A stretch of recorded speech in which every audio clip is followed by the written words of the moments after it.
Então, irmãos, estamos em mais um estudo do Escatom e nesses estudos nós estamos analisando o arrebatamento da igreja pré-tribulacional, ou seja, antes do período da tribulação ou da 70ª semana de Daniel, que é o dia do Senhor, é o dia do Senhor. Então, hoje nós vamos abrir com um, uma pergunta aí com o irmão Almi, e depois nós iremos trazer alguns argumentos a partir de alguns slides.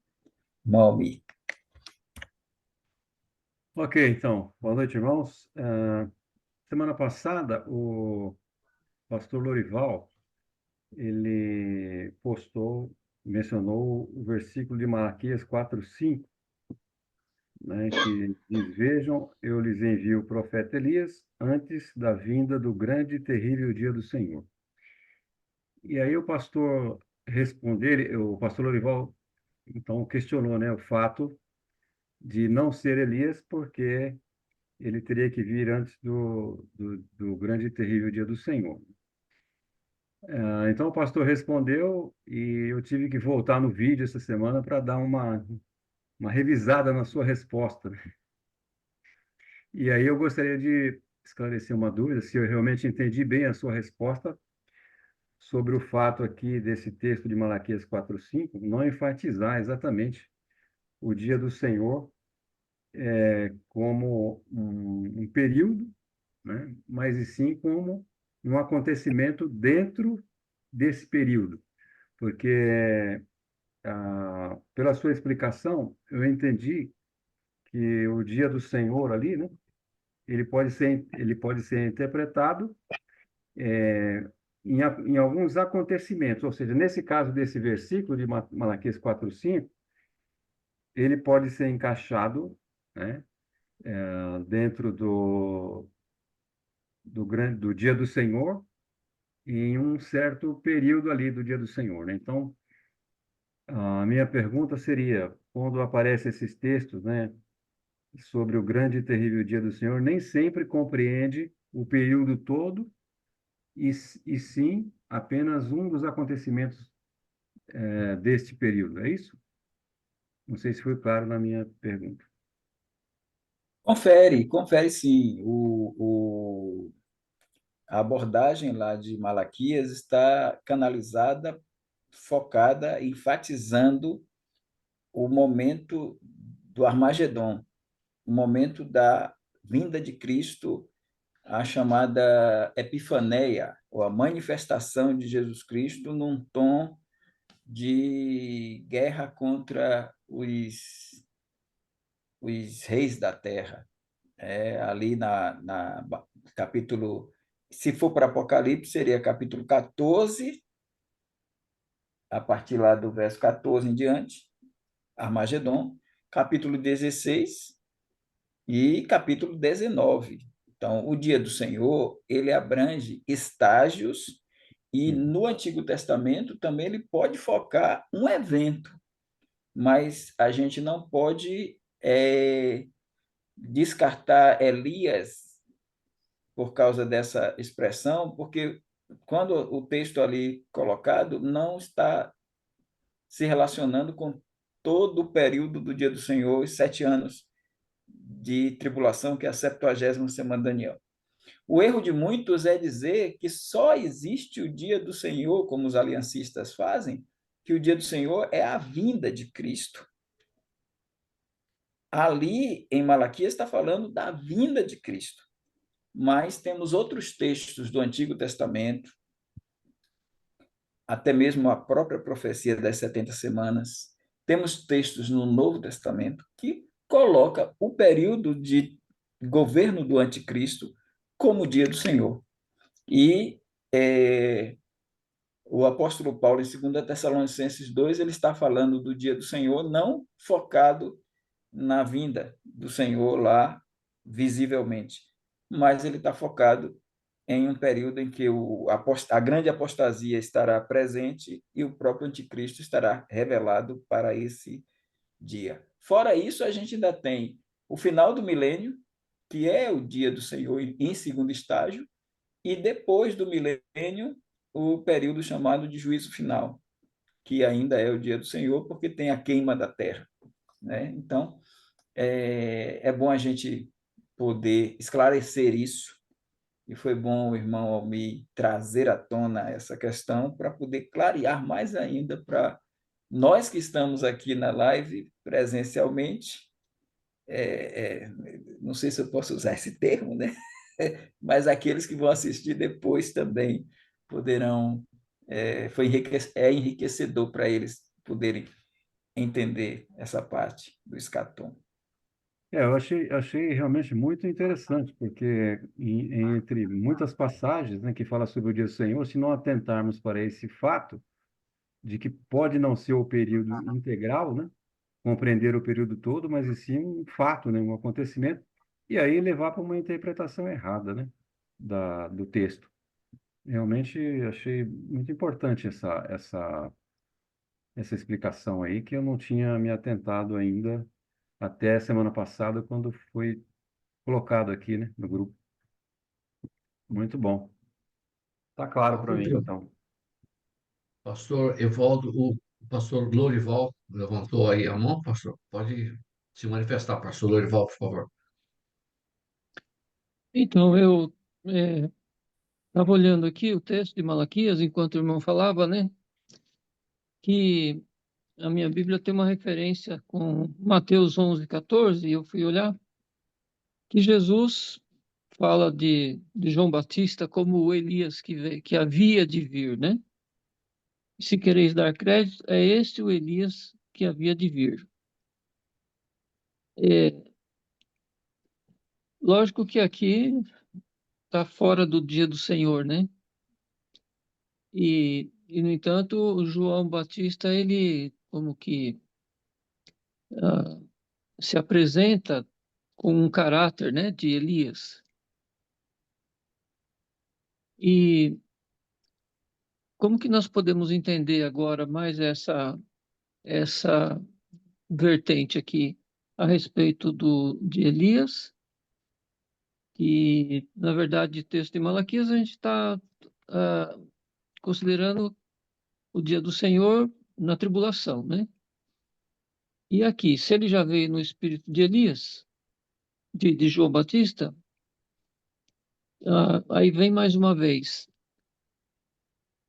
O que o pastor Elias, o pastor Evaldo pode nos aclarear aí com relação a isso? Assim, irmão, aí a gente entra naquele caso do que é colocado para nós da vinda do reino com o rei e o seu precursor. É claro que Deus está por dentro de tudo, mas a gente chama de reino adiado.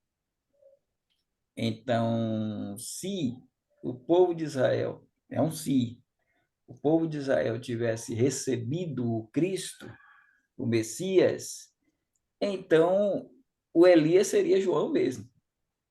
É aquele Elias da profecia de Malaquias já seria João Batista, porque João Batista preparou o caminho, pregou o evangelho do reino, o rei veio, pregou o evangelho do reino, e ele veio para o que era seu, e os seus o receberam. E aí a 69ª semana de Daniel é a entrada triunfal, e a 70ª viria imediatamente, como querem os aliancistas que ela entre nesse processo aí. Mas é interessante que o senhor citou Mateus 11, mas se a gente for para Mateus 17, que tem o texto que o senhor colocou, aí em Mateus 17 tem a transfiguração, já é um outro caso. No caso do 11, ele está falando porque os discípulos de João Batista foram lá, e João que mandou, ele estava preso em Macaios e tudo, e iria ser morto, né? É interessante que ele morre no 14. Ele ainda está preso em Macaios, lá na fortaleza, em 11, e depois ele perde a cabeça em 14. E no 17, ele já morreu, que é a transfiguração, onde aparece Elias e Moisés. E havia um ensino lá dos escribas que ensinavam que Elias viria para restaurar todas as coisas. Aí, no versículo 10, está escrito assim: e os seus discípulos o interrogaram, dizendo: por que dizem então os escribas que é mister que Elias venha primeiro? Eles viram Elias e Moisés ali, aí.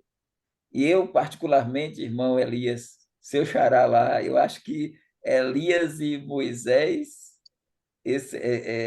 o aparecimento dele na primeira vinda reflete uma, uma amostra de que eles dois virão como as duas testemunhas do terceiro templo. A do segundo templo foi Josué e Zorobabel.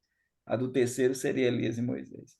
Aí Jesus responde. Aqui, irmão Lorival, eu acho que já dá a resposta para o senhor. Que Jesus diz assim: ratificando a interpretação dos escribas. Ele não está negando, porque não é por fato dos escribas dizerem isso que quer dizer que a hermenêutica deles aí está errada. Jesus ratifica, ele diz: em verdade, Elias virá. Ele pôs no futuro. Elias virá primeiro e restaurará todas as coisas. Mas digo-vos que Elias já veio e não conheceram, mas fizeram ele tudo o que quiseram. Assim farão eles também padecer o Filho do Homem. Então entenderam os discípulos que lhe fará de João Batista. Então, ele está dizendo que o precursor, o Elias, já veio e fizeram o que fizeram com eles. Do mesmo jeito, nós temos Jesus dizendo: fizeram o que fizeram com Elias, que foi João Batista, que veio na virtude espírito de Elias, não é espiritismo, né? Não é reencarnação. Aí ele é um nazireu de Deus como Elias, ele veio como um precursor, então a primeira vinda é João Batista, a voz do que clama no deserto, é ele, e ele vem. Aí Jesus disse: Elias já veio e fizeram o que fizeram com ele, e vão fazer também comigo. Então ele está dizendo que isso, eu acho que Jesus já está mostrando aí que isso reflete o adiamento do reino. Isso reflete a rejeição dos judeus pelo reino. Agora o reino vai voltar. E para o reino voltar, virá aí esse novo precursor. Diz, Elias virá. Então eu acho que quando ele diz no verso 11, Elias virá primeiro e restaurará, porque João Batista não restaurou todas as coisas, né? Ele preparou o caminho, ele trouxe o batismo do arrependimento, mas Elias já vem com a função melhor. Elias é ainda acompanhado com Moisés, né?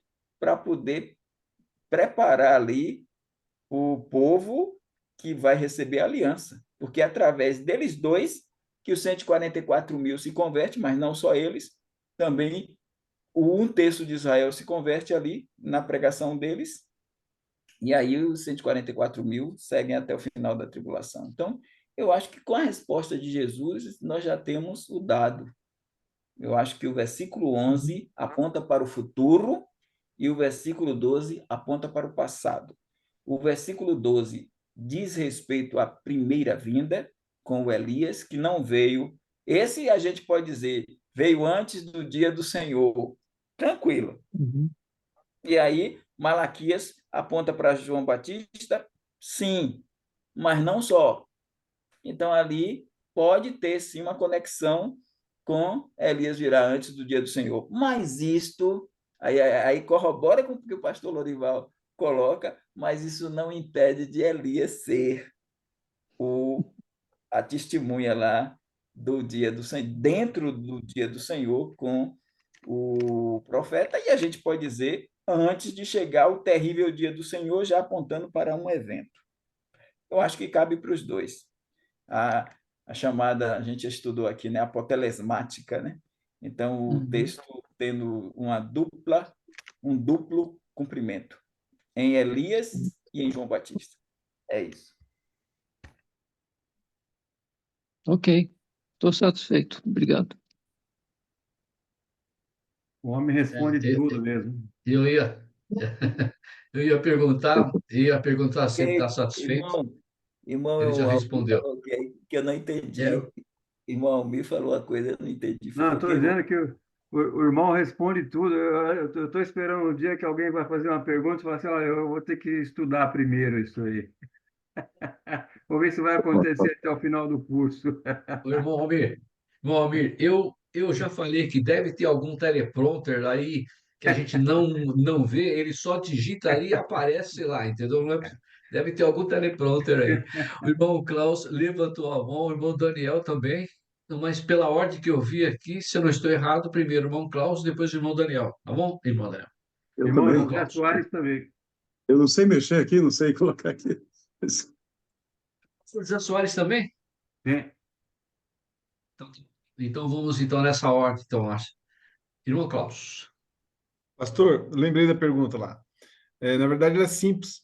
E está mais ou menos naquelas imediações das passagens, lá em Mateus 16, 28, onde diz assim, coloquei até no chat. Em verdade vos digo que alguns há dos que aqui se encontram, que de maneira nenhuma passarão pela morte até que vejam vir o Filho do Homem no seu reino. Pastor, poderia explicar exatamente do que se trata esse versículo?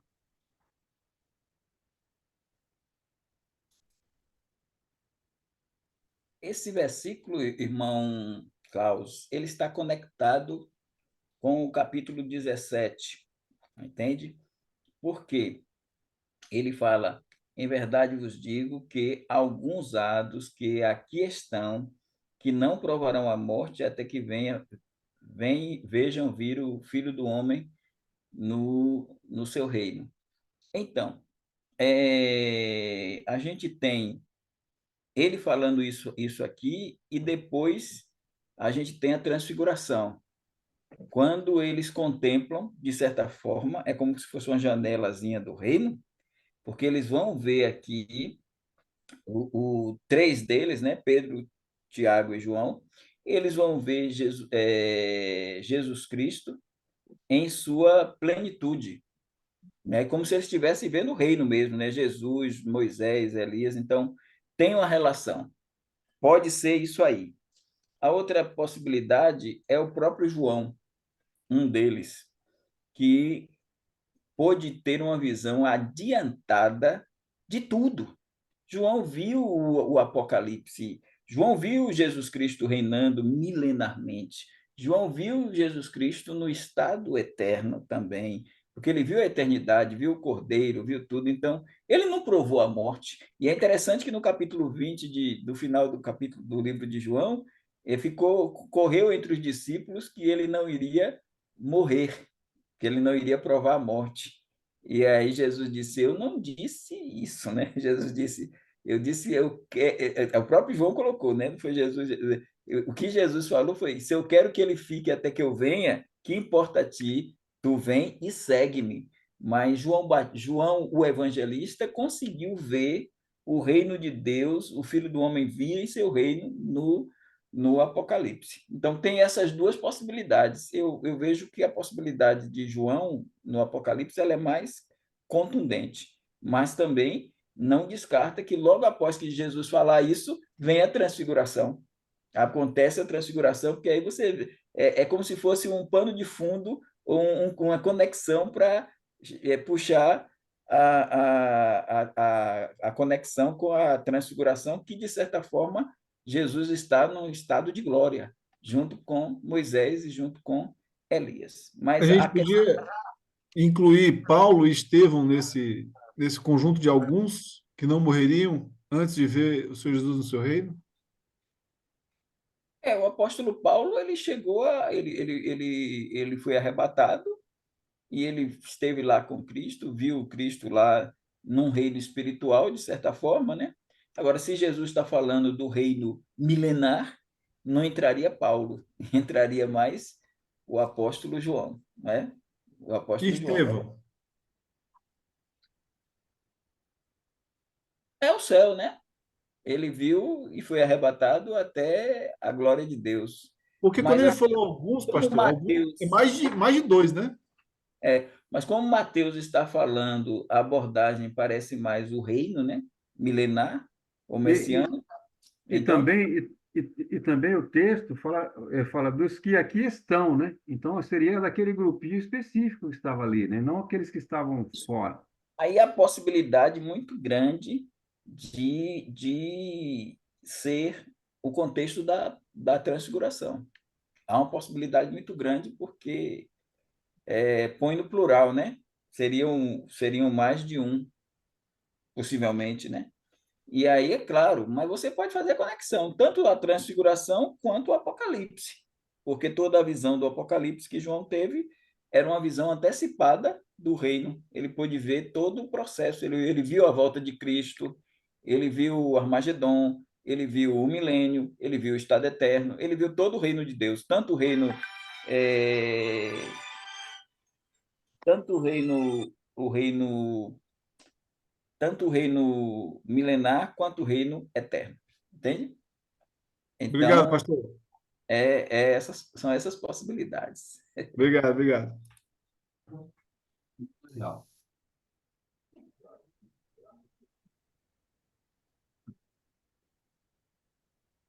Então tá fechado. Seu som tá fechado, irmão.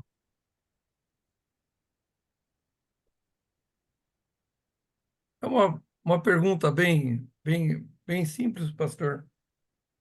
Ah, como interpretar o questionamento dos discípulos ao Senhor? Os discípulos interrogaram: por que dizem os escribas que é mister que Elias venha primeiro?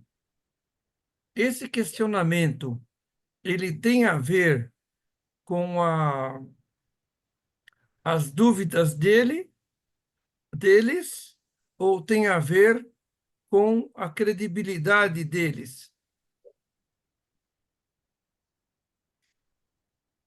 Eles, eles, eles aprenderam com os escribas que nas Ah, sinagogas os escribas ensinaram e falaram dessa vinda de Cristo, do Elias, antes da chegada do Messias, né?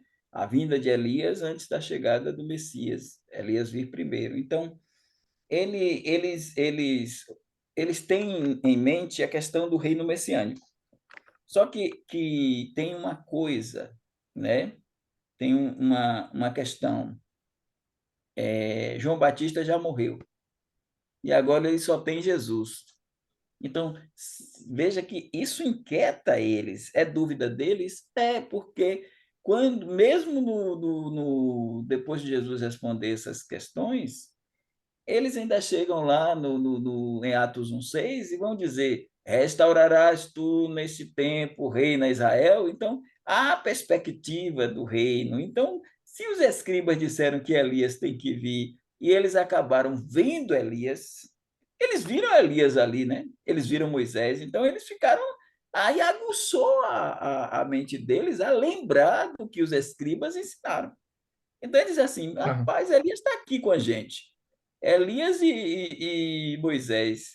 Aí eles disseram: então por que os escribas dizem que Elias virá primeiro e restaurará? Porque eles só viram flash, né? Queriam até fazer as tendas e manter Elias ali e Moisés, mas Deus, o Pai, já repreendeu, né? Esse é meu filho, aí ele ouvi. Então, e Elias e Moisés desapareceram. Então, eles assim.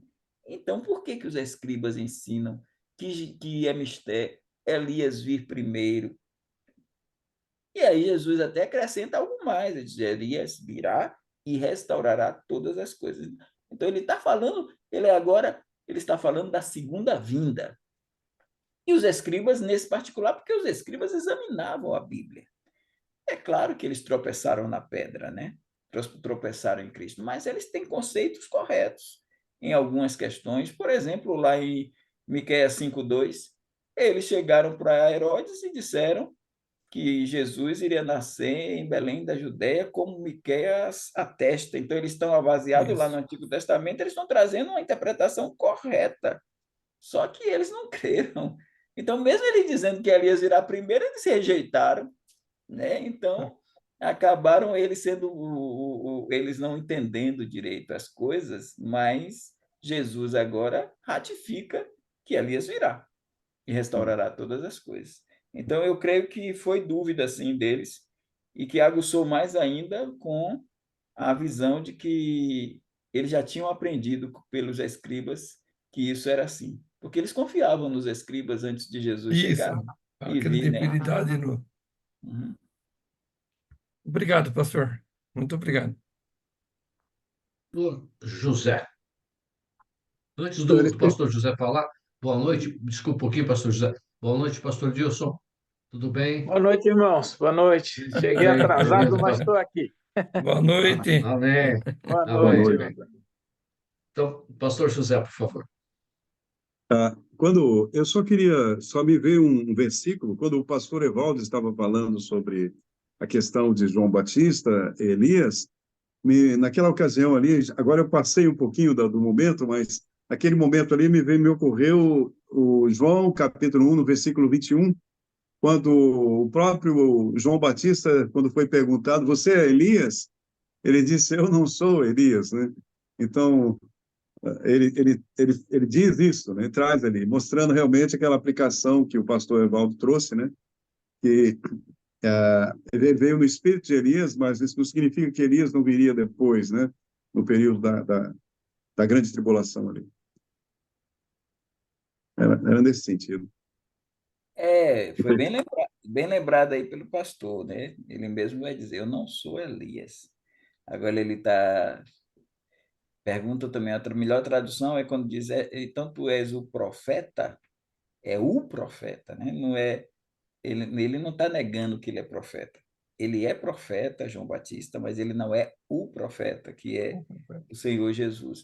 E ele também não é Elias, porque quando perguntaram sobre Elias, não estavam perguntando sobre a questão dele ser um nazireu de Deus, dele estar ali no espírito e virtude de Elias, mas queriam saber se ele era o Elias mesmo. Então ele vai dizer que ele não é Elias e Jesus está dizendo Elias virá, aí já não é João. Mas Elias já veio, é João. Mas aí não é no outro aspecto. Mas é isso mesmo, irmão. Corretíssimo. Parece que a irmã Cristina também, irmão, tinha levantado. Não. Não, não. Pastor Lourival. Desculpa estar insistindo aí, no... mas ah, parece que o texto de Mateus 17, quando 17:11, quando Jesus respondendo disse, em verdade, Elias virá primeiro e restaurará todas as coisas. Aqui também está fazendo uma referência a ele próprio, né? Ao próprio Senhor Jesus, porque João Batista não veio restaurar nada e muito menos Elias, né?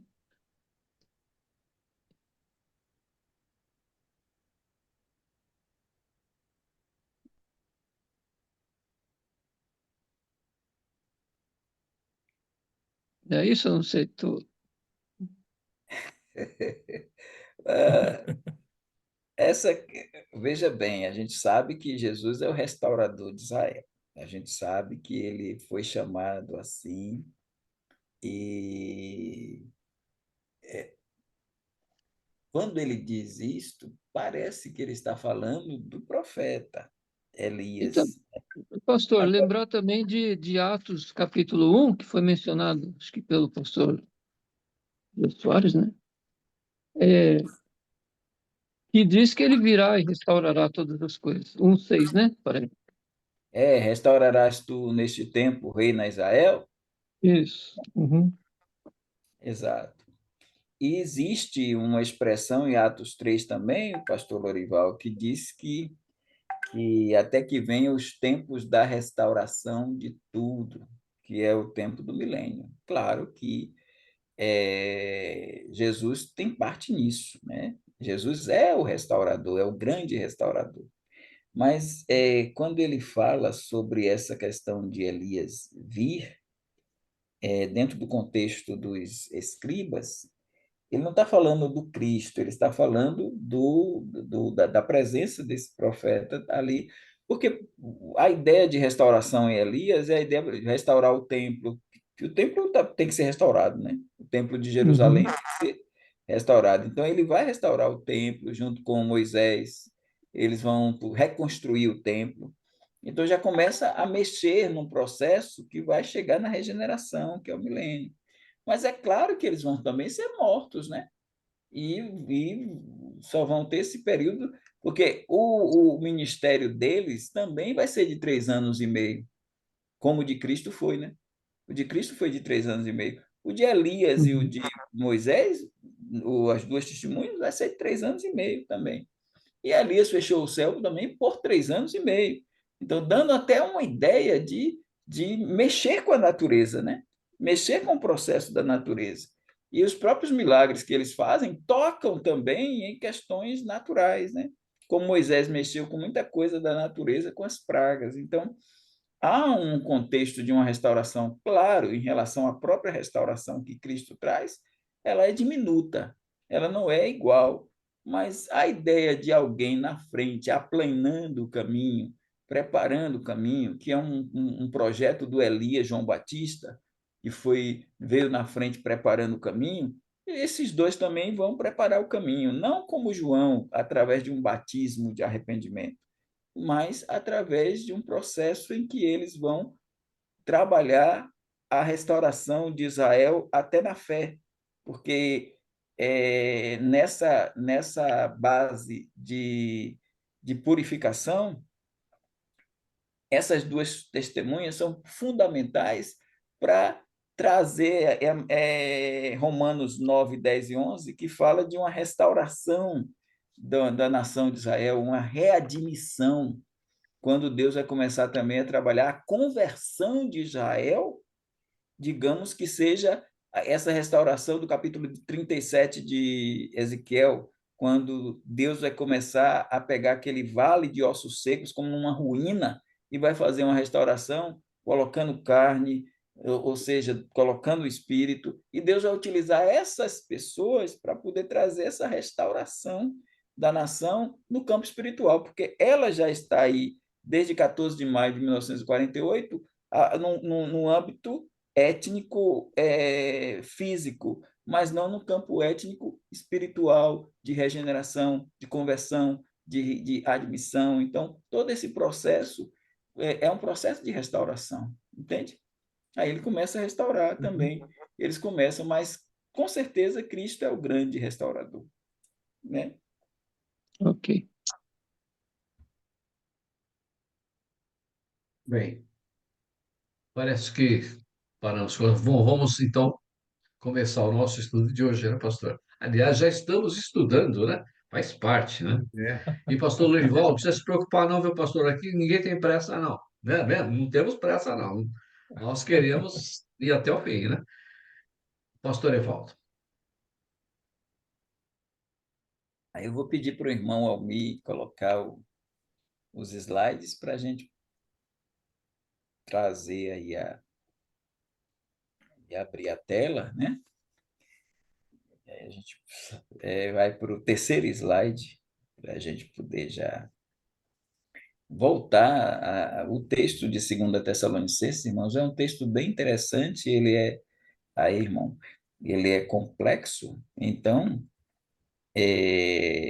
a gente vai andando com eles, né? Já falamos alguma coisa sobre essa questão, mas hoje vamos falar dessa perturbação dos crentes de Tessalônica, denotando o pré-tribulacionismo. Então, quando Paulo diz: "Não vos demovais da vossa mente com facilidade, nem vos perturbeis", porque Paulo percebeu que eles estavam perturbados. E aí, se Paulo ensinou aos Tessalonicenses que o retorno de Jesus viria depois da tribulação, e em seguida eles receberam alguma informação sugerindo que estavam passando pela tribulação, qual seria a sua reação? Certamente não seria perturbação. Então, isso, irmãos, é uma coisa assim, eu não sei, a mente da gente, ela assim, tão lógico, né? Então, assim, a gente fica pensando assim, a coisa está tão lógica, então, por que que Paulo vai dizer a eles para não se perturbarem? Se alguém estava ensinando que o dia do Senhor já estava presente, por que que eles iam se perturbar se eles entendessem que o dia do Senhor é lá no final, e a igreja vai ser arrebatada lá, junto com o dia do Senhor e a vinda de Cristo, que seria o dia do Senhor. Então, não haveria motivos nenhum para eles estarem perturbados. Como alguém poderia ficar perturbado quando o que acredita ser verdade começa a se tornar realidade? Essa é a questão. Como é que alguém vai ficar perturbado quando o que acredita ser verdade começa a se tornar realidade? Eles acreditavam que se Paulo tivesse ensinado, olha, o arrebatamento é lá no final, é no dia do Senhor lá. Então, se o dia do Senhor chegou, então eles têm que estar alegres, porque o arrebatamento está prestes a acontecer. Nesse caso, não haveria perturbação. Se a visão pós-tribulacionista estiver correta, como poderia esta advertência fazer sentido? Não tem, irmão, sentido nenhum. Então, quando o pós-tribulacionista diz que, segundo a Tessalonicenses 2, é a criptonita contra os pré-tribulacionistas, que alguém chega na internet e diz, depois que eu, nas suas redes sociais, depois que eu li segundo a Tessalonicenses, eu me convenci que o que está correto é o pós-tribulacionismo. Pós-tribulacionismo. Não deveria se convencer. Por quê? Porque entra em contradição. Então, como alguém poderia ficar perturbado quando o que acredita ser verdade começa a se tornar realidade? Nesse caso, não haveria perturbação, haveria regozijo, haveria alegria, haveria gozo. Eles estariam repletos de alegria porque estamos passando pela tribulação e Jesus Cristo está voltando e o nosso arrebatamento está para acontecer, porque Jesus está voltando e a gente está passando pelo dia do Senhor. Se a visão pós-tribulacionista estiver correta, como poderia esta advertência fazer sentido? De acordo com o texto, alguns tessalonicenses estavam abalados por causa da notícia de que o dia do Senhor tinha chegado. Se nesse contexto o dia do Senhor é equivalente à segunda vinda, segue-se que ficar perturbado, ficar abalado com essa notícia seria sem sentido nenhum. Pode seguir, irmão Almir, para a próxima. Alguns estudiosos, aí já vem uma outra tese, que é também complexa. Alguns estudiosos citam que a perturbação dos tessalonicenses era por acharem que o anticristo havia chegado. Mas observe que o contra-argumento de Paulo não se encaixa nessa hipótese. Em vez de corrigir a ideia errada de que o anticristo tinha se revelado nos dias dos Tessalonicenses, o argumento de Paulo concentra-se no dia do Senhor. Então, essa é outra tese mais complicada ainda. Alguém dizer que os crentes de Tessalônica haviam achado que o anticristo tinha chegado. Não. A notícia falsa não era que o anticristo tinha chegado. A notícia falsa era que o dia do Senhor tinha chegado. Essa era a notícia falsa, porque o próprio Paulo vai usar o argumento da não presença a não revelação do anticristo e a não chegada, o não advento da apostasia, dá a confirmação de que o dia do Senhor não chegou. Então, o dia do Senhor é o tema da correção de Paulo. Esse é o tema da correção de Paulo, o dia do Senhor.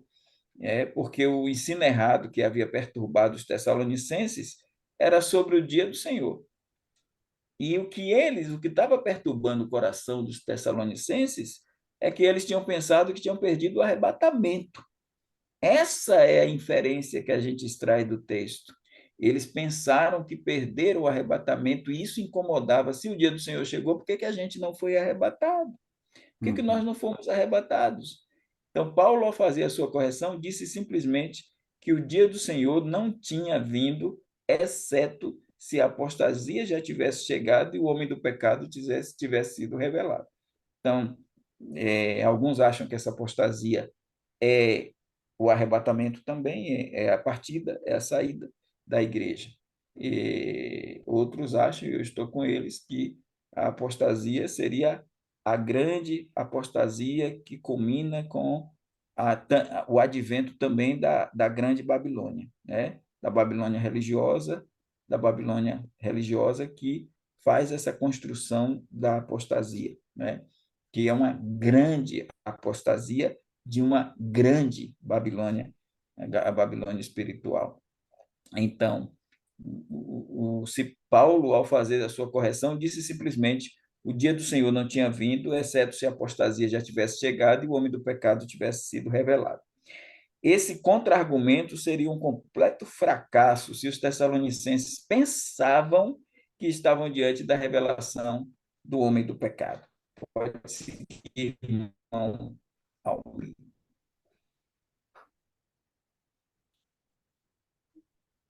Vamos para o próximo slide.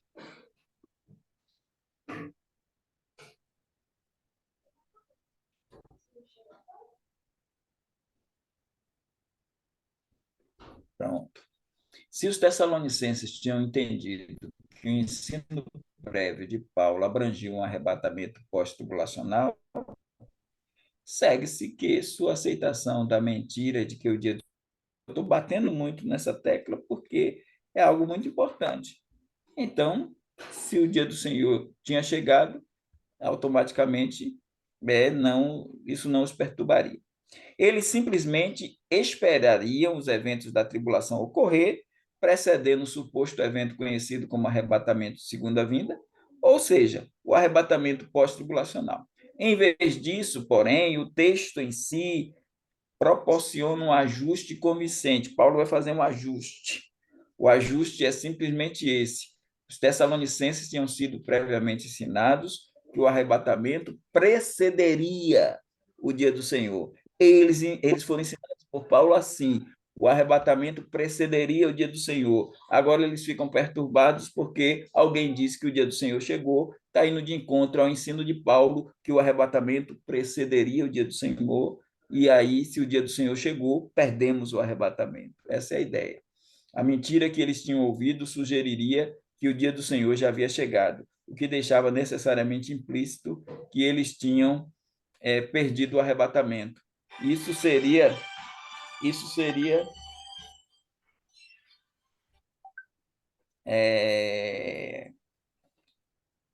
a mentira que eles tinham ouvido sugeriria que o dia do Senhor já havia chegado, o que deixaria necessariamente implícito que eles tinham perdido o arrebatamento. Isso seria certamente preocupante. Essa ideia teria abalado os tessalonicenses e perturbado a sua mente, entende? É só essa ideia que pode perturbar a mente deles e deixá-los abalados. Qualquer outra ideia pós-tribulacional é falsa. A ideia verdadeira é essa, de que Paulo ensinou que o arrebatamento era antes da tribulação. Pode seguir, irmão Elias. Aí, o irmão Elias, não, irmão Almir. Sim, agora eu estou entrando na parte 2 do estudo,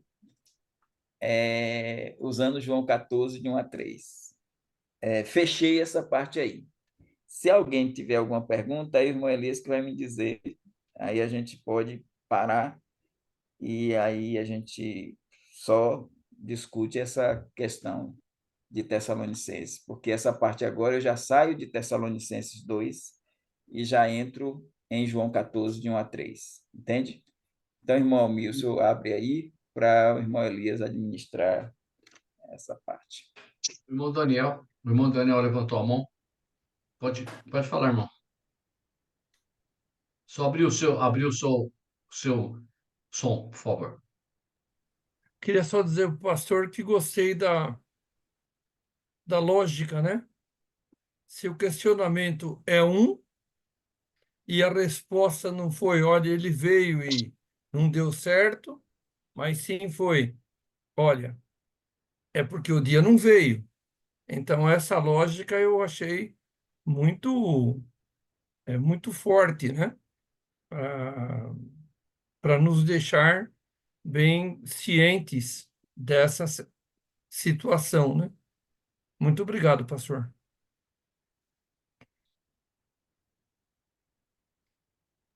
Agora eu vi a sua mão, pastor José. Pode falar, por favor. Pastor Evaldo, esse, a questão, então, aqui seria, no caso, que o dia do Senhor aqui não seria, porque muitos vão entender que o dia do Senhor aqui seria, no caso, a vinda de Cristo, então, o arrebatamento aqui. Então, no caso aqui, o dia do Senhor, na realidade, não está fazendo referência a isso, né? Não estaria, porque muita gente entende isso, que nós seremos arrebatados ou no meio da tribulação, ou depois da tribulação, confundindo esse dia do Senhor com a vinda de Cristo, que na verdade não é. Aqui é o dia do Senhor, aqui, no caso, não está se referindo a isso. Poderia se referir à segunda vinda de Cristo e se referir também ao dia do juízo final. Seria isso, pastor? Essa é a questão, porque o dia do Senhor, à luz do que Paulo ensina, ele abrange o período tribulacional. Ele abrange o período tribulacional, entende? Quando você tem 1 Tessalonicenses 5, Paulo fala sobre o dia do Senhor, né? Vindo como um ladrão de noite. Então, o dia do Senhor não pode ser a segunda vinda de Cristo. O dia do Senhor, ele já vem, ele abrange o período. Agora, o arrebatamento, ele vem antes do dia do Senhor, entende? Correto. Essa é a questão. Obrigado. Vocês estão me José, ouvindo? Sim, satisfeito? ouvi. Obrigado, satisfeito, obrigado. Tá bom. Eu fiquei... Irmão Cristiano. O que foi, pastor Evaldo? A minha internet aqui, vocês estão meio parados aí. Eu acho que está bem estável Voltou ao aqui. normal. Voltou, Ah, voltou ao ok, normal. Irmão certo. Cristiano, pode perguntar, irmão. O pastor Evaldo falou aí da questão do anticristo, né? E a questão dos Tessalonicenses. A própria carta de Tessalonicenses informa qual era a dificuldade que a igreja ali estava tendo. Foi uma carta que eles receberam, né? E aí foi esse temor que eles tiveram sobre a volta de Cristo. Mas o verso 3 diz assim: ninguém vos engane de modo algum, por isso não acontecerá sem que primeiro venha a apostasia e seja revelado o homem do pecado. Isso aqui será da grande tribulação. É isso mesmo, pastor? A sua fala já ajuda até o irmão pastor na resposta do pastor José Soares, porque quando ele diz, porque a questão é o tema da carta ali, da segunda carta do capítulo 2 é o dia do Senhor. Então, o dia do Senhor não virá sem que antes venha a apostasia e se manifeste o homem do pecado. Essa ideia sem que antes é a ideia da apóstase mesmo. Então, o dia do Senhor não está presente, esta é a ideia. Ele só estará presente concomitantemente acontecendo, e o anticristo vem depois. Vem ao mesmo tempo, é a religião, a grande Babilônia erguendo o anticristo. E isso já demonstra que o dia do Senhor vai acontecer antes de Jesus voltar. Porque, primeiro, para entrarmos no dia do Senhor, temos a presença do anticristo apostado. O dia do Senhor começa com a assinatura do pacto. Quando o anticristo assinar o pacto, começa o dia do Senhor, concomitante com a apostasia e a revelação desse homem do pecado que assina o pacto. Então, diante disto, teria que vir algo antes deles, que é o arrebatamento da igreja. A igreja é arrebatada para que o dia do Senhor ocorra.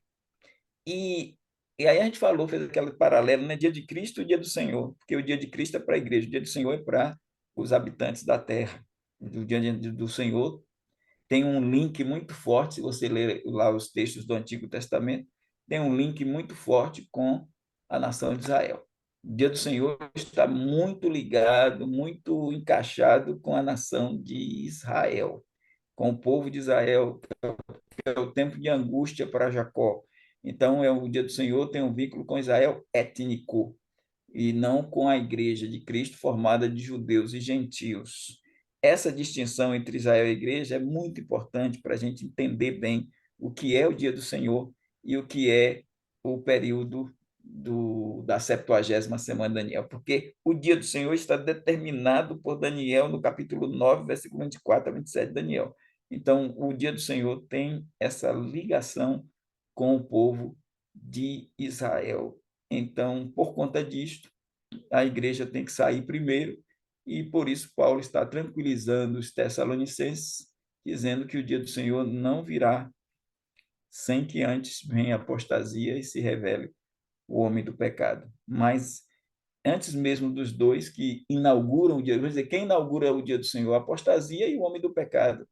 E quem precede o dia do Senhor? O arrebatamento da igreja. Isso eu acho que ajuda. Sua pergunta foi importante porque me ajudou mais a responder o pastor Zé Soares. Pastor Eval, antes de passar para o primo, o senhor pode repetir essas últimas frases que você falou aí? Do dia do Senhor, por favor, eu quero anotar aqui. Eu falei que o dia do Senhor ele vem concomitante com a apostasia a revelação do anticristo. Mas esse dia do Senhor ele tem que ser precedido pelo arrebatamento da igreja. Por isso que eles pensaram que perderam o arrebatamento. Porque se o dia do Senhor tivesse começado, eles perderam o arrebatamento. Mas como o dia do Senhor não começou, não perderam o arrebatamento. Vamos transportar agora para a gente, para hoje? Esquecer os Tessalonicenses lá do primeiro século? Nós hoje, se o dia do Senhor já tivesse começado, a gente ia pensar que perdeu o arrebatamento, porque a gente entende que o arrebatamento vem antes do dia do Senhor. Todos dois são a dupla iminência. A iminência da volta de Cristo virá como ladrão por causa do arrebatamento, e o dia do Senhor também virá como ladrão. O início, a inauguração do dia do Senhor vem como ladrão por causa do arrebatamento da igreja. O arrebatamento da igreja faz com que tanto o dia do Senhor seja como um ladrão, quanto a vinda do Senhor, a segunda vinda, seja como um ladrão, porque são iminentes. Então, é preciso primeiro a igreja ser arrebatada para que se revele o homem do pecado e a apostasia. Esses dois estão colados, mas o arrebatamento está descolado. Ele vem antes, um pouquinho. A igreja sobe aí, dia do Senhor inicia. E como é que eu sei que o dia do Senhor iniciou? Paulo está dizendo, só inicia se tiver a grande apostasia e se tiver o homem do pecado revelados. É isso. Vamos estar aqui para ver o dia que começa. Primo e depois o pastor Dilson. O pastor Evandro, o dia do Senhor, então, ele começa com a assinatura do pacto. Então, voltando para o texto de Miqueias, Elias virá entre arrebatamento e assinatura de pacto, é isso? Nesse gap? Texto de Malaquias, não é isso que o senhor está falando? Isso, aquele mesmo texto do início lá. Porque se o dia do Senhor começa com a assinatura do pacto, então a vinda de Elias, conforme está no texto lá, vai ser entre o arrebatamento e a assinatura desse pacto, nesse período, nesse gap aí. Arrumando a casa aí. Arrebatamento aconteceu, Sim. aí o anticristo ele assume o governo, e na hora que ele assinar o pacto, começa o dia do Senhor. Quando ele assinar o pacto, irmão Elias, é um pacto de paz.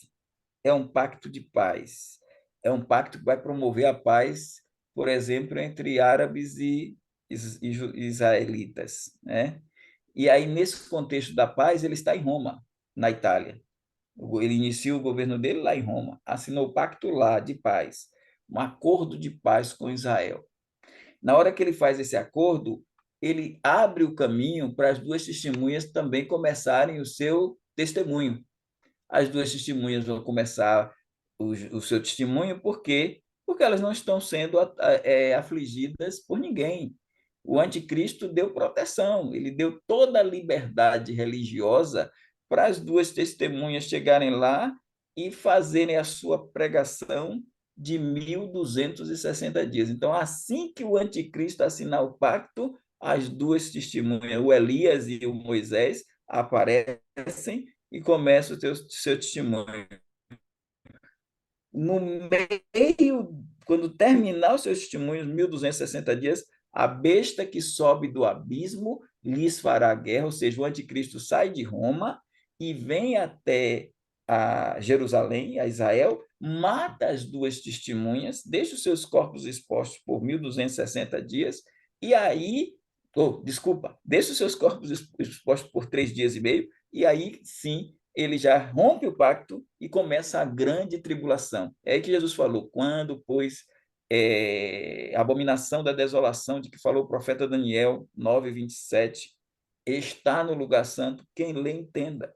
Então, quando ela está no lugar santo, ela saiu de Roma, chegou em Jerusalém, matou as duas testemunhas, e aí começou a grande tribulação, acabou a paz, o pacto de paz acabou, e aí as duas testemunhas foram mortas por ele, e aí agora começa a perseguição à mulher, lá no capítulo 12 de Apocalipse, começa a perseguição a Israel. E aí parece que o anticristo vai ser morto nessa metade também, ele mata as duas testemunhas, parece que ele vai morrer numa guerra também, e aí ele vai ressuscitar, digamos assim, com o diabo que Miguel derrubou entrando nele, e a partir daí começa a perseguição a Israel e tal. Mas a sua pergunta, as duas testemunhas, elas começam o ministério dela a partir do pacto assinado. Então, mas aí é que está. Então, sem a assinatura do pacto, não tem dia do Senhor, correto? Correto. Correto. Mas o A texto lá, assinatura do pacto. mas o texto diz que eles têm que vir antes do dia do Senhor. Então, eu não consigo entender. Se o texto diz Não, que ele mas vem antes, ali o Elias, quando é dito que virá antes do grande e terrível dia do Senhor, a gente não tem que entender esse dia do Senhor como os 7 anos. A gente não, já tem que entender que esse dia do Senhor que ele fala já é o clímax do dia do Senhor. eu Porque tinha entendido. se eu disser que Armagedon é dia do Senhor, é dia do Senhor, porque está Então, mas dentro do escopo dos 7 anos. Se eu disser que a assinatura do pacto é dia do Senhor, é dia do Senhor. Se eu disser que o rompimento do pacto é dia do Senhor, é dia do Senhor, porque não, o dia eu do Senhor entendi. são 7 anos. Mas onde é que Elias, onde é que diz assim, eu envio o profeta Elias antes do grande e terrível dia do Senhor? Elias chegou aqui, ó, no início, mas esse grande e terrível dia do Senhor pode ser aqui, Não, eu Armagedon. entendi. Eu entendi, inclusive, foi a explicação anterior, né? Mas o que eu estou Sim. me referindo agora é que se antes da assinatura não tem dia do Senhor, né? Que se ele só começa na assinatura, e se eles vêm antes, ou seja, eu estou vendo que esse antes aí, então é antes da assinatura, e não em um evento do período, né? Porque se o dia do Senhor só começa com a assinatura do pacto, antes, antes para mim é antes da assinatura, é o que eu estou entendendo. Mas eu tinha entendido realmente a sua explicação Isso, anterior. mas entendi. Mas o Elias, antes do dia do Senhor envia o profeta Elias, é como se fosse se ele chegasse antes da assinatura, mas só que a assinatura do pacto estabelece os 7 anos. E é dito que o ministério de Elias e das duas testemunhas é 1.260 dias, ou seja, metade dos 7 anos. E os 7 anos só começa com a assinatura do pacto. Então, assim que ele assinar o pacto, liberdade para as duas testemunhas iniciarem o seu testemunho na assinatura. Agora, só que o anticristo, ele está chegando aqui e a igreja foi arrebatada, ele vem e aí ele assume o poder e assina o pacto, né? E Elias entra na assinatura do pacto. Elias e Moisés, né? Digamos assim. Eu estou falando, irmãos, mas é uma suposição de que seja Elias e Moisés, viu? Evaldo e primo, o que acho que o primo está se confundindo um pouco é porque talvez ainda esteja, como eu estava durante algum tempo, achando só o dia do Senhor é o dia. E na verdade não é o dia, são estágios. E quando Sim, ele está falando esse dia do Senhor, é o dia do Senhor lá na frente, que é, então, eu digamos estou assim, entendendo. mais um dia do Senhor, porque o dia do Senhor são estágios. Não é isso, Exatamente. pastor Evaldo? Então vai ser um pouco mais à frente, entendeu, primo? Exatamente, eu tinha entendido isso pela explicação anterior. Eu só estou dizendo o seguinte: se existe um start para o dia do Senhor, existe um start, um começo. Quando que nós começamos a enxergar dia do Senhor? Na assinatura do pacto, correto? E Mas dali um para dia frente, terrível. então, dali para frente são estágios, são São estágios. vários dias. Vai ter outro dia do Senhor lá na frente, quando terminar os 7 anos, que vai ser o terrível dia do Senhor mesmo, que vai ser terrível. E eu creio que é isso que ele está dizendo lá, né, esse pastor Evaldo? Lá na frente, esse terrível grande dia, entendeu, primo? E não esse início, começo aqui. Entendi assim, tá certo? E aí, primo, satisfeito ou não? Eu vou rever depois com mais calma. Mas Depois você Nossa, mastiga eu bem aí. desculpe, entendi irmãos, a só explanação, para. a explanação do período e dos estágios está bem compreendido, né? Eu só Então, estou, de repente, fazendo um pouco de confusão pelo fato de startar se antes da assinatura do pacto eu não reconheço o dia do Senhor, né? Ele só vai ser reconhecido o dia do Senhor a partir da assinatura, e o texto diz que será antes, né, desse dia. Então, talvez eu preciso Agora, quando ele refletir um diz, pouco eu mais. envio o não profeta esquece. Elias, eu envio o profeta Elias antes do dia do Senhor, a gente tem que entender que esse eu envio o profeta Elias antes do dia do Senhor não está relacionado com o período todo, só está relacionado com o Armagedon, ele no vale de Jezreel, na planície de Esdraelon, quando ele descer ali no Monte das Oliveiras. Então, esse é o grande e terrível dia do Senhor, mas que não abarca todo o período de 7 anos, porque dentro desse dia do Senhor tem 3 anos e meio que as testemunhas estão lá. Então, ou seja, Elias já foi enviado dentro do dia do Senhor, mas antes da chegada do clímax do dia do Senhor, que seria a volta de Cristo, a segunda vinda de Cristo, porque quando a Tá gente certo, fala tá certo. segunda vinda de Cristo, por exemplo, a gente está dizendo que arrebatamento é a segunda vinda de Cristo, Uhum. mas a gente sabe que tem a segunda vinda de Cristo lá, né? É isso. Tá Mas certo, tá vamos certo. ali. Pastor Tilson, e depois o irmão Cristiano tinha levantado a mão, mas acho que deve ter sido já respondido, ele abaixou. Então, o pastor Dilson e depois o pastor Danilo. Ok, irmãos. Ouvindo aí a segunda parte, né? Eu não sei se eu entendi aí a questão do irmão Almir, mas o irmão falou sobre a questão do antes, né? Eu acredito que como nós temos hoje o anticristo, ele já está preparado no mundo, né? Quem é, nós não sabemos, mas ele está aí, pois se o arrebatamento é iminente, então ele tem que estar pronto. É possível que também o Elias, Deus já tenha ele preparado para esse momento. Então, não acredito que na hora que vai ser assinado o pacto, ele vai chegar na terra. Ele tem que já estar preparado também para quando surgir isso, eles já estarem em Israel, já pronto, talvez já trabalhando de uma forma diferente. Mas a minha colocação aqui, falando sobre o arrebatamento, a gente já tem falado muito sobre isto. Há muitas dificuldades que eu vejo nessa questão de compreender o arrebatamento pré-tribulacional, o diferencial, o divisor de água é saber discernir e ver quem é a igreja e quem é Israel. Então, eu tenho acompanhado muitos os debates lá com o César Cavalcante, e é de chorar de ver uns homens tão sábios, tão estudados, e quando entra nessa questão aí escatológica, você fala, não, mas não é possível, rapaz, os homens são professor de hebraico, são mestres no grego, no inglês e tudo mais, e eles se enrolam, eles arrumam cada argumento que é muito raso. Meu Deus, não é?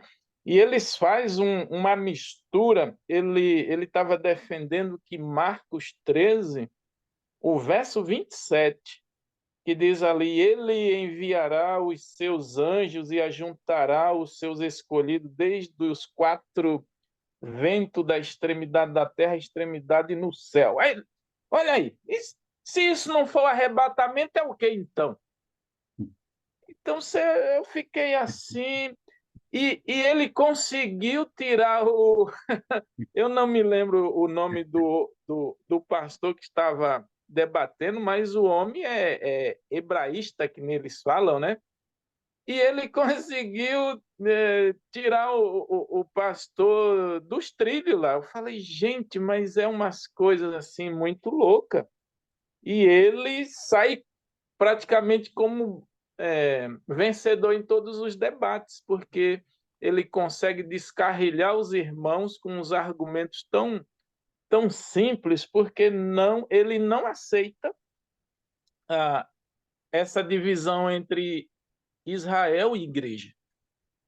Então vira uma bagunça muito grande, né? Quando eu me converti, e durante um bom tempo, eu sempre aprendi que a igreja iria passar pela tribulação, né?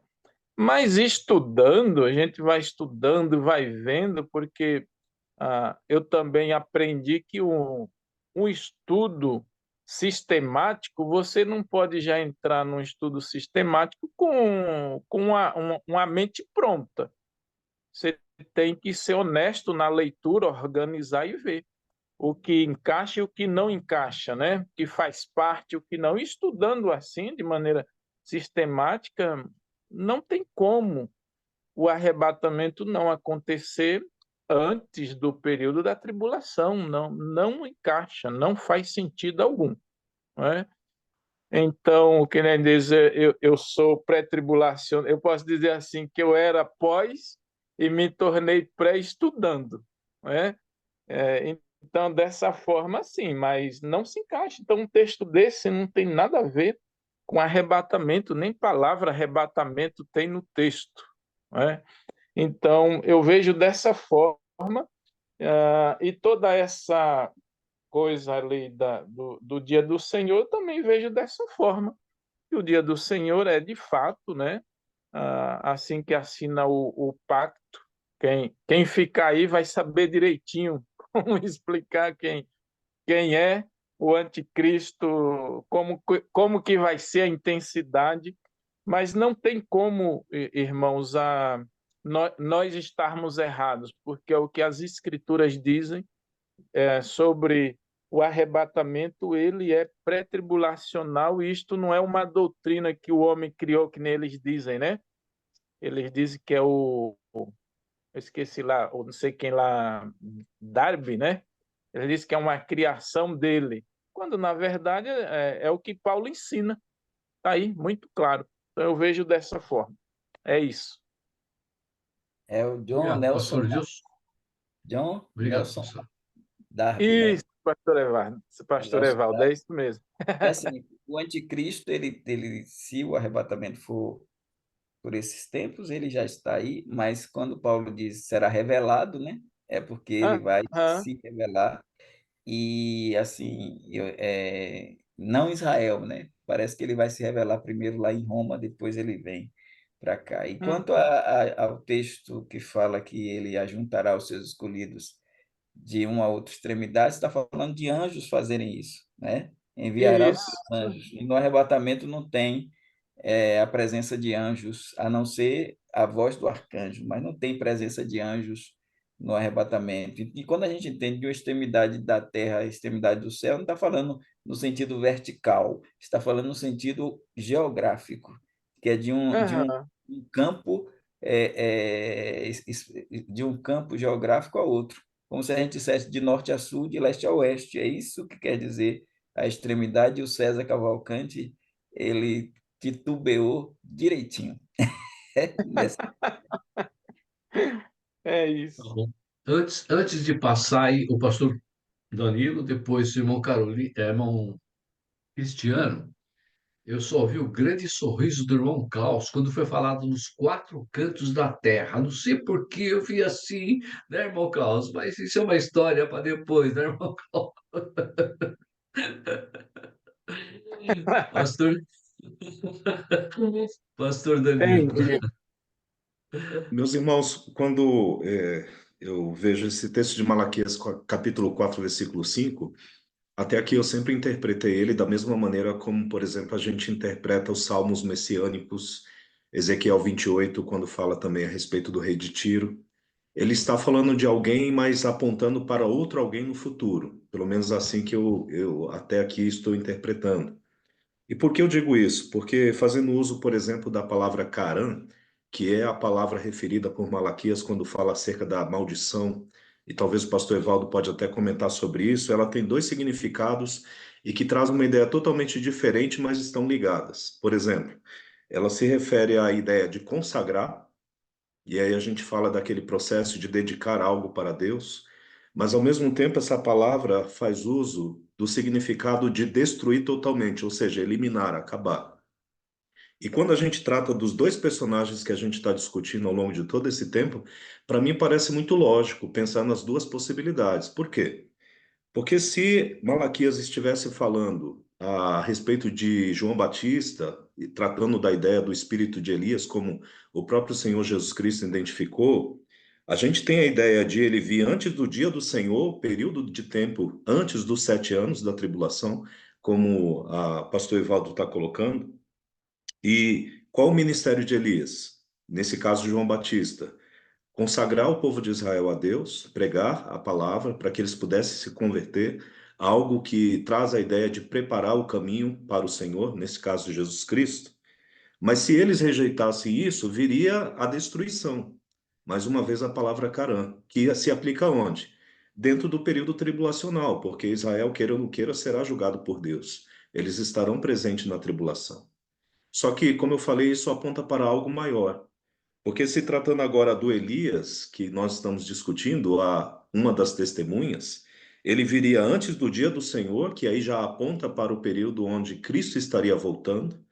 Para quê? Para testemunhar o povo de Israel, para que eles viessem a se converter, que também traz a ideia de preparar o caminho. E se caso aqueles que viessem a rejeitar esse ministério, eles também seriam amaldiçoados, ou seja, destruídos. O que se aplica exatamente na volta de Cristo quando ele julgar todas as coisas. Então é dessa maneira que eu tenho interpretado. Ele fala de Elias, João Batista, mas também fala a respeito do outro Elias que virá. Ele fala da ideia de preparar o caminho que se aplica tanto antes da tribulação, mas também antes da vinda de Cristo, que já dentro do período da tribulação. Assim também como a própria destruição e julgamento, que virá, ora, na tribulação, mas também, consequentemente, depois da vinda de Cristo, quando ele aplicar o seu julgamento sobre a terra. Então, isso para mim parece um pouco lógico. Não sei se eu fujo muito da ideia que está sendo aplicada, né? Agora, pastor Evaldo, se o senhor me permite uma pergunta. Quais são as evidências que o senhor usa para colocar as duas testemunhas dentro do primeiro período da tribulação? Essa é uma curiosidade que eu tenho. Essa E não na questão, segunda. não, o senhor colocou bem, a explicação já coaduna com o que a gente pensa em relação a Elias e até a própria maldição, o Carã indo para os judeus também, a parte dos dois terços que não vão crer na mensagem das duas testemunhas e que não vão se converter, né? E aí os dois terços de lá de Zacarias. Então, com certeza se aplica e é como nós falamos, o senhor ratificou, né, que em se tratando de João Batista, aplicando a primeira vinda com o adiamento do reino, pronto. Uhum. Mas também as duas testemunhas começando lá dentro do contexto do dia do Senhor. Por que que eu não coloco as duas testemunhas no final? É pela contagem direitinho que é feita do período. Então, são 1.260 dias, não mais um dia, e 1.260 dias, não mais um dia. Então, o primeiro dado é de tempo cronológico, porque quando as duas testemunhas são mortas pelo anticristo, elas ainda ficam expostas 3 dias e meio. Se elas ficam mais 3 dias e meio, os corpos delas expostos, ultrapassa os 1.260 dias, entende, pastor? Então, vai para 1.263 dias e meio. Isso não pode ir para o final, porque senão quebra. Você tem 1.260 dias, 1.260 dias. Entrou mais 3 dias e meio. Não vai para o milênio, entende? Não, não pode migrar para o milênio esse arrebatamento das duas testemunhas, porque elas vão ser arrebatadas. Então, ficaria a lógica. O arrebatamento da igreja, a primeira ressurreição, acontecendo em 3 partes. A primeira ressurreição da igreja, antes dos 7 anos, que é o arrebatamento, os que morreram em Cristo. A segunda parte da primeira ressurreição, as duas testemunhas sendo arrebatadas, ou melhor, não vou usar arrebatadas, sendo assuntas ao céu, porque ela sobe e todo olho vê, não é secreto. E, terceiro, a ressurreição dos crentes do Antigo Testamento e dos crentes do período da tribulação. Senão, as duas testemunhas teriam que ressuscitar junto. É outro dado. E terceiro, quem encontra com elas, depois do testemunho delas, não é Cristo. Quem encontra com elas é o anticristo. Então, elas não recebem a Cristo, porque se fosse na segunda parte, quem viria era Cristo, e não o anticristo. Quem se encontra com ela e as mata é o anticristo, então teria que ser na primeira parte. E um outro dado muito importante é que o testemunho delas ele é um testemunho dentro do contexto de paz. Se encaixa muito mais com o pacto. Porque enquanto o anticristo fez o pacto do anticristo também é de 3 anos e meio. Era para ser de 7 anos. A assinatura é para 7. Mas ele só consegue cumprir o pacto na primeira metade. Porque na segunda metade ele já rompeu o pacto, já matou as testemunhas. Então, se pense comigo, essas testemunhas não vão ser mortas, não vão ser perseguidas, porque o anticristo não está perseguindo. Então, elas têm uma liberdade de expressão, uma liberdade de profetizar, porque elas vão poder profetizar enquanto o pacto está de pé. Mas quem é o pivô para o rompimento do pacto? O próprio assassinato das duas testemunhas. Então, esses são os meus argumentos, pastor Danilo, para afirmar que as duas testemunhas elas só podem pregar na primeira parte. Os dias, porque elas ficam expostas 3 dias e meio, aí os 3 dias e meio entram para onde? Eles entram para outro 1.260, entendeu? Quer dizer, 1.263 dias e meio. Os 3 dias e meio ficou na conta dos 1.260. Mas se eu botar para cá, não tem. Como é que vai entrar na conta se já acabou? Vamos colocar assim, 1.260 dias dá 2.520 dias. Certinho. Aí, se eu botar mais 3 dias e meio, vai complicar. Não vai dar 7 anos, vai dar mais de Mas, 7 anos. mas deixa eu lhe instigar aqui, pastor. Por exemplo, se a gente for considerar esses 1.260 dias, mas considerando o período do seu ministério, ou seja, de profetizar, mudaria alguma coisa? E outra questão, o senhor falou que eles estariam profetizando em tempos de paz, mas o próprio texto diz que eles teriam autoridade para poder lutar contra aqueles que se opõem ao seu ministério. Isso não dá uma indicação de que teria uma oposição contra eles? Primeiro, a questão do ministério delas, eu concordo que é o ministério dela que é de 1.260 dias, mas ainda volto a frisar, tem 3 dias e meio, que Uhum. pode encaixar perfeitamente, abarcar os outros 1.260 dias. Mas se eu pegar os 1.260 dias no ministério e ainda tem 3 dias e meio elas mortas, não vai casar bem. E aí tem outro detalhe, dá a ideia, se a besta que sobe do abismo as mata, dá a ideia, e a ideia é que vai continuar o ministério da besta.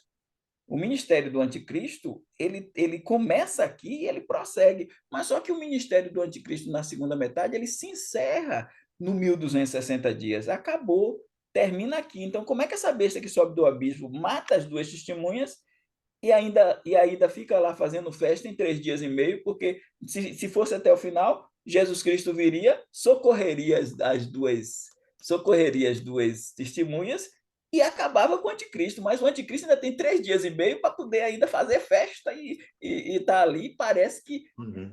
essa é uma primeira ação dele, porque parece que depois do capítulo 11 vem o capítulo 12 e o capítulo 12 dá a ideia de uma perseguição. Então parece que... E tem outra coisa que eu acho importante que eu não coloquei. Parece que, se for assim, parece que é assim, 1.260 dias, as duas testemunhas e o complemento é o bastão, que fruto do trabalho das duas testemunhas, que vem os 144.000, que vem a multidão do capítulo de mártires. Então, para elas terem, terminou o testemunho delas e já começa com pessoas que passam a dar glória a Deus ali, né? Porque tem um terremoto, mata 7.000, mas depois dos 7.000 mortos, ainda diz que o restante deu glória a Deus. Então, isso quer dizer, se arrependeram, se converteram. Então, ela está passando o bastão para 144.000 e é arrebatada. Aí, Evangelho do Reino, duas testemunhas, depois Evangelho do Reino, e 144.000 prossegue no complemento nos outros 3 anos e meio, nos outros 1.260 dias. É mais um dado. Então, e está indicando, porque se ela rompe o pacto, é que ela vai começar, ela mata as duas testemunhas e começa. Quanto à oposição, essas oposição a elas podem ser pontuais. A gente não está dizendo que elas não vão ter oposições e vão resistir a isso, mas ninguém resiste a elas. Então, elas têm a liberdade e se alguém se opor, ainda tem um condicional, se opor. Mas não quer dizer também que houve uma oposição, mas houve raiva, porque ela atormentou as mentes de muita gente que fez festa depois. Então, para mim, tem muito mais lógica essas duas testemunhas profetizarem nos primeiros 3 anos e meio do que no final, porque no final dos 3 anos e meio era a redenção para elas, era Jesus vindo e tirando-as do problema. Então aí não teria nem o anticristo condições de matá-las e expô-las por 3 dias e meio. Eu acho que está nesse caminho aí. Ok, Pastor pastor, Danilo? obrigado. Ok, obrigado, pastor. A pergunta do irmão Cristiano ele deixou para a semana que vem. Então, a semana que vem ele vai fazer a pergunta dele, a próxima pergunta. Pede para o irmão Cristiano anotar e deixar no cantinho para de hoje a 8, porque senão vai acontecer com o irmão Klaus. Ainda bem que a mente voltou e ele pegou. Então, o senhor anota aí e deixa registrado. Tá bom. Então, muito obrigado a todos. Mais uma vez, nossa reunião maravilhosa, realmente. Bom ver de volta o nosso irmão Carlitos. Que bom, irmão. Que bom vê-lo aí, tá? E o irmão Cristiano participando ativamente hoje, hein? Gostei, irmão Cristiano. Muito bom, muito bom. Então, vamos encerrar com uma oração hoje. Eu estou pedindo ao pastor José Soares, que ele possa nos despedir com uma oração. Que Deus abençoe a todos. Muito obrigado. Pastor. Amém. Nosso Deus e Pai Celestial, nós te bendizemos, damos a ti graças a Deus por este tempo juntos como irmãos em Cristo, podendo aprender, Deus, podendo ter essa liberdade para questionar, ouvir, ó Deus. Agradecemos pela vida de cada um dos teus servos que tem estado aqui nessa comunhão. Louvamos pela vida do pastor Evaldo. Continuamos rogando que o Senhor conceda a ele saúde, ó Deus, o mantenha na sua lucidez, o abençoe de todas as formas, supra a sua necessidade, e a cada um de nós, que nós sejamos fortalecidos na nossa fé, Deus, e tenhamos clareza no nosso pensamento e possamos apresentar aos teus filhos a tua palavra como ela é. Muito obrigado por estar junto, por participar aqui com esses irmãos. Pedimos que nos abençoe, nos dê uma boa noite de sono, nós oramos a ti, em nome de Jesus Cristo. Amém. Amém. Amém. Amém. Amém. Uma boa noite a todos. Grande Boa abraço. Deus abençoe, meus irmãos. Boa noite a todos. Amém. Até Boa uma noite, próxima. boa noite. Obrigado, abençoe. irmãos. Pastor Evaldo, pela paciência. Um abraço a todos. Ah, foi o sobrinho, ficou o tio. É. Vamos aí. Abraço, irmão. Abraço, boa noite, boa noite. Tchau, boa noite. Tchau. Valmir, Apocalipse 14, 13 diz: aqui está a paciência dos santos, né? É. Tem que ser paciente. Boa noite, Pastor amados. Evaldo já está na tribulação, né, meu pastor? É. Tenha Lá paciência. da tripulação. Tenha paciência, ninguém verá o Senhor, né? Irmão Elias, quando a Oi. gente for fazer aquela apresentação lá na ausência do pastor Evaldo, sobre aviões, tá? Eu mostro os 4 cantos da terra, viu?